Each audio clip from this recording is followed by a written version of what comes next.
Dans un premier temps, je vais revenir sur le titre extrêmement imprudent que j'ai donné, mais c'est un titre copieux.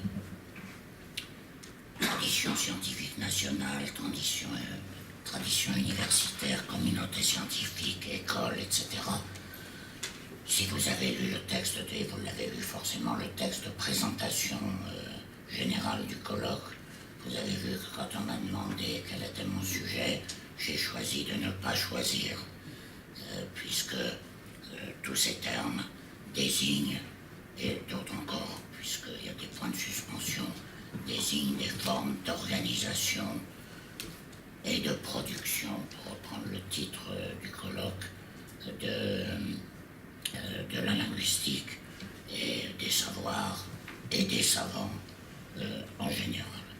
En vérité, ce que je voudrais souligner aujourd'hui dans le fil du numéro HTL, du numéro d'histoire, épistémologie, langage sur l'école de Genève, je voudrais revenir sur un certain nombre de points, en précisant certaines choses peut-être, en posant d'autres problèmes plus larges que ceux qui concernaient spécifiquement l'école de Genève, et en profitant, c'est la première remarque que je ferai, il me semble, un frémissement autour de cette question des écoles de pensée ou des écoles de travail, d'activité. Je reviendrai sur toutes ces dénominations. Je vois deux raisons de le faire. Puisque nous sommes là entre société et association, il y a eu un numéro tout à fait intéressant de la revue d'histoire des sciences humaines, le numéro 32, qui s'appelle « Pensée par école », qui apporte, pas spécifiquement la linguistique, mais l'ensemble des domaines des sciences sociales, et qui apporte, je crois, des choses tout à fait intéressantes. Et je placerai dans ce frémissement de cette inquiétude autour de la notion d'école, des modes d'organisation, des savoirs, des savants. Je placerai également le numéro de langage, c'est le numéro 209, dirigé par Pierre-Yves Testenoir, qui est ici, et Giuseppe Dostavi, sur le cours de linguistique générale, forme, genèse et interprétation de notes d'auditeurs. Un autre sens donc, mais est-ce vraiment un autre sens du terme d'école? Je dirais presque le sens propre, celui de la transmission universitaire des savoirs dans un cadre, dans le cadre de cursus universitaire d'apprentissage. Ce sont deux symptômes, disons, de ce qui me semble être une sensibilité nouvelle à ces formes d'organisation des savoirs, en particulier dans le champ des sciences humaines. En conclusion, je dirais que comme toujours, quand on réfléchit sur les formes d'organisation du savoir, à quelque époque que ce soit, c'est sans doute qu'aujourd'hui, dans notre contemporain, comme l'a rappelé la directrice du laboratoire, il se passe des réorganisations inquiétantes, importantes, dont les perspectives ne sont pas toujours claires et dont il faut s'emparer si on veut survivre. Voilà, ceci étant dit, revenons donc à notre sujet. Bien évidemment, tout le monde sait ici que le XXe siècle, dont il sera évidemment pour moi question, même si je m'intéresse à d'autres époques, le XXe siècle a connu une floraison d'écoles linguistiques qui portent d'ailleurs des dénominations différentes, et dont l'école de Genève, dont il était question dans le numéro d'histoire, épistémologie, langage, n'est qu'un exemple, une occurrence. Bien évidemment, tout le monde sait qu'à côté de Genève, et plus connu que Genève, l'école l'école de Prague, qu'on appelle aussi Cercle. On aura sûrement l'occasion de revenir sur ces dénominations, j'imagine. L'école de Prague, l'école de Copenhague, plus discrètement et de manière plus confuse du point de vue historiographique, parce que les choses sont moins bien documentées au XXe siècle. Il faudrait parler de l'école de New York. J'évoquerai l'existence tout à l'heure à propos de Bloomfield et de la création de la Société de linguistique américaine.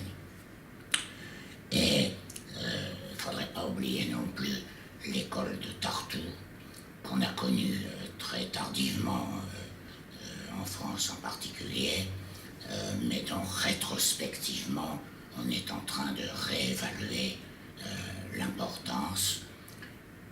Et tout le monde sait également que le trait commun de toutes ces écoles est d'avoir participé à l'essor, à l'émergence et à l'essor de ce qu'il est convenu d'appeler, je ne sais de moins en moins ce que ça veut dire, les structuralismes linguistiques, que pour ma part, par prudence, je désigne toujours au pluriel.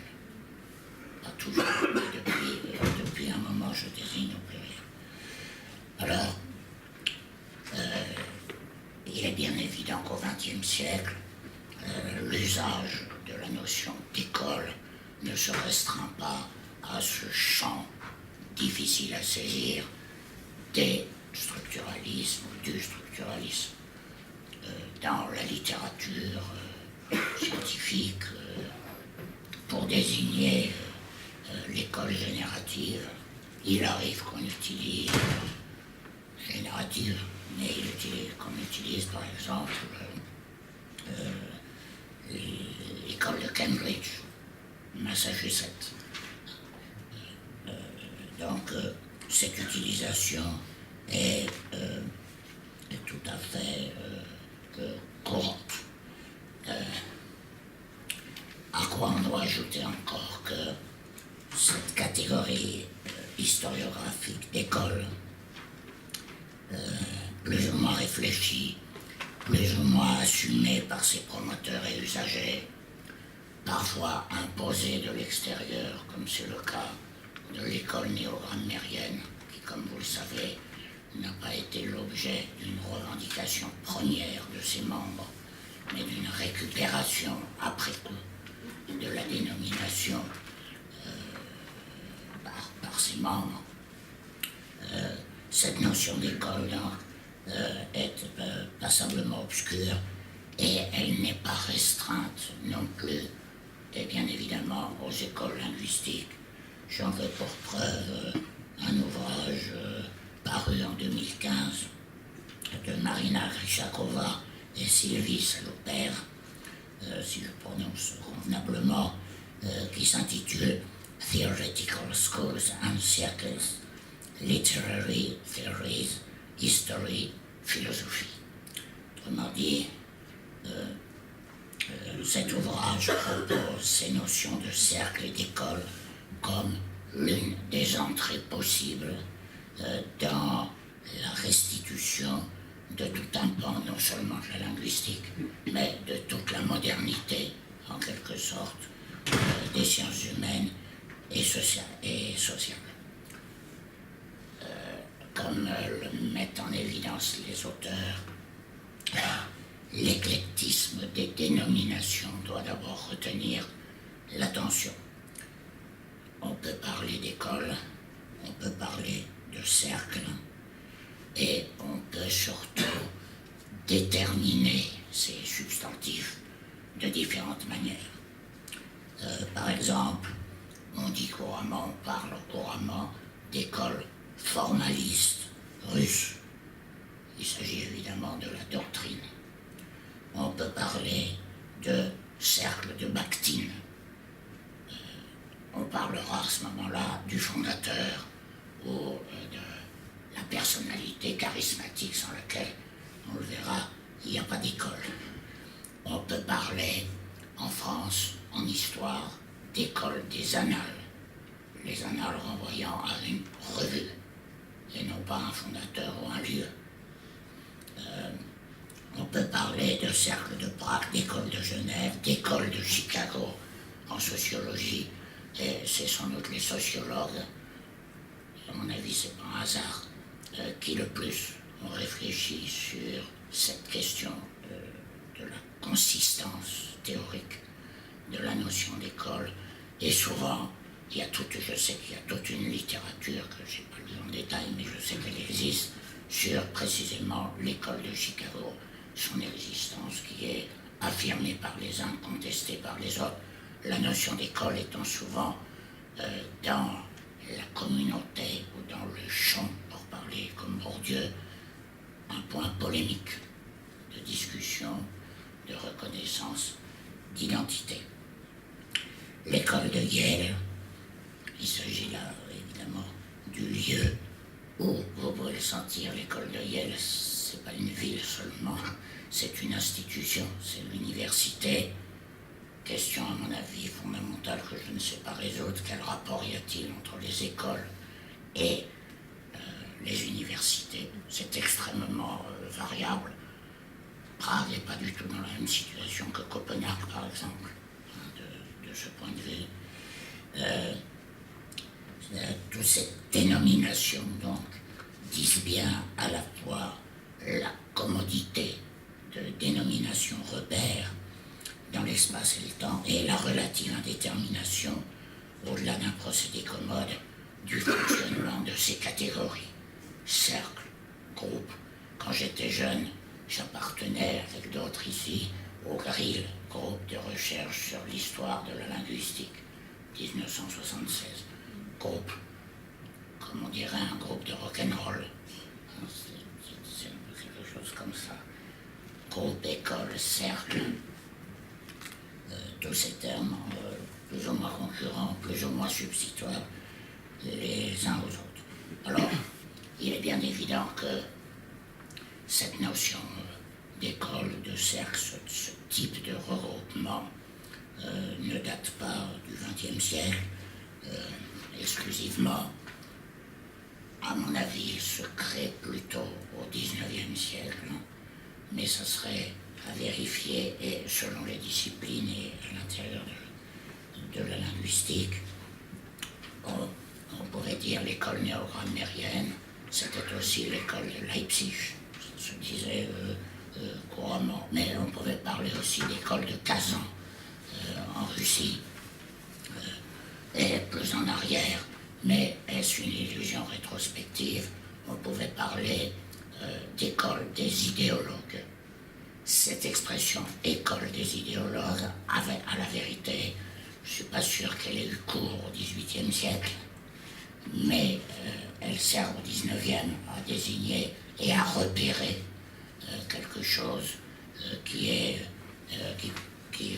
porteur donc d'identité. École de Port-Royal, je ne suis pas sûr, je ne sais pas, rétrospectivement sans doute. À l'époque, certainement pas. J'ai retrouvé une citation de l'abbé Brémond à propos de Port-Royal. C'est à Fresnes s'il fonde une école particulière au sens rigoureux du mot. Le problème est que l'abbé Brémond ne nous donne pas le sens rigoureux du mot. Et c'est dommage. Mais enfin, Irène Rosier parlerait de l'école des modistes. On verra. Elle nous le dira demain ou après-demain. Et on sait en tout cas que dans le domaine philosophique, bien évidemment,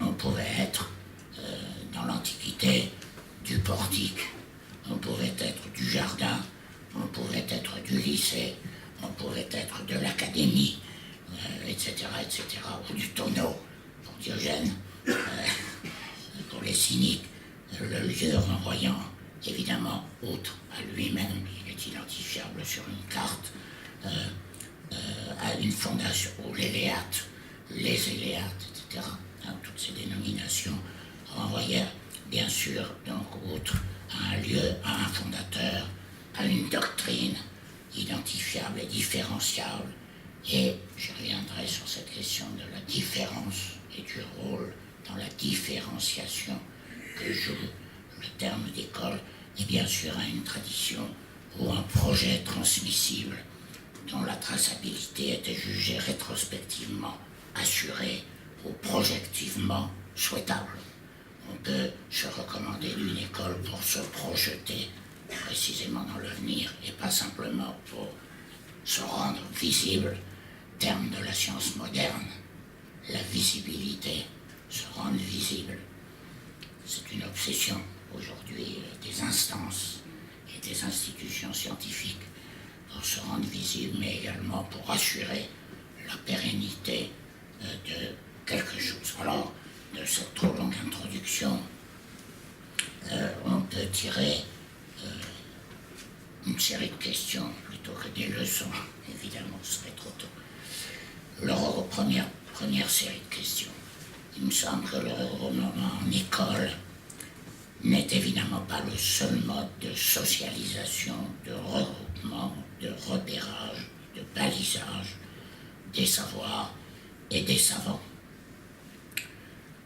Je dis bien des savoirs et des savants, car je pense à une phrase de Kuhn dans la structure des révolutions scientifiques, qui dit cela beaucoup mieux que moi, et plus simplement, au premier chef, un paradigme, la fameuse notion de paradigme, qui a déjà toute une histoire dans l'historiographie de la linguistique.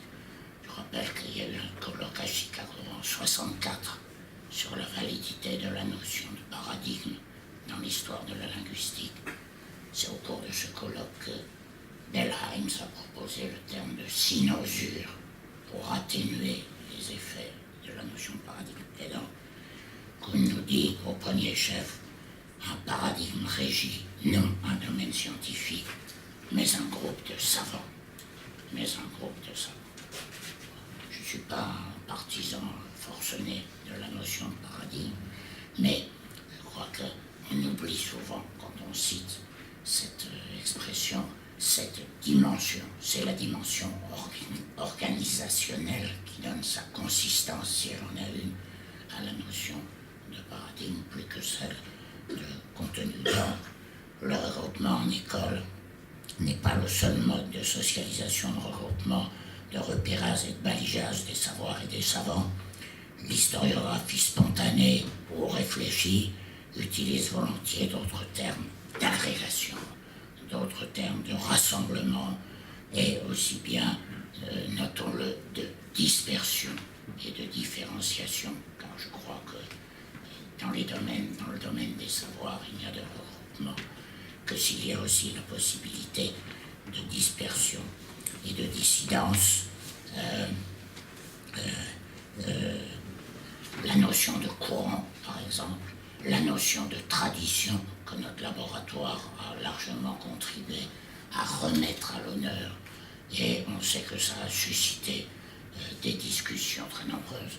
Ce sont les fameuses 7 traditions grammaticales autochtones que Sylvain Auroux avait décrit dans de la grammatisation. Ce terme de tradition ne va pas de soi. Et il ne va pas de soi. Il ne peut pas être utilisé de manière dogmatique. Mais comment l'utiliser? Et quel rapport cela a-t-il avec des écoles de pensée, par exemple? Le terme de tradition,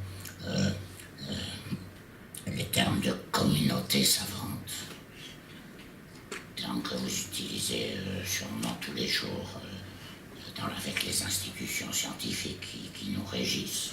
La communauté scientifique veut que, interdit que, souhaite que, etc. La notion de communauté, la notion aussi bien d'association, de société, la Shell par exemple, mais toutes les sociétés d'histoire de la linguistique par exemple, les caractérisations nationales qui à mon avis posent des problèmes redoutables.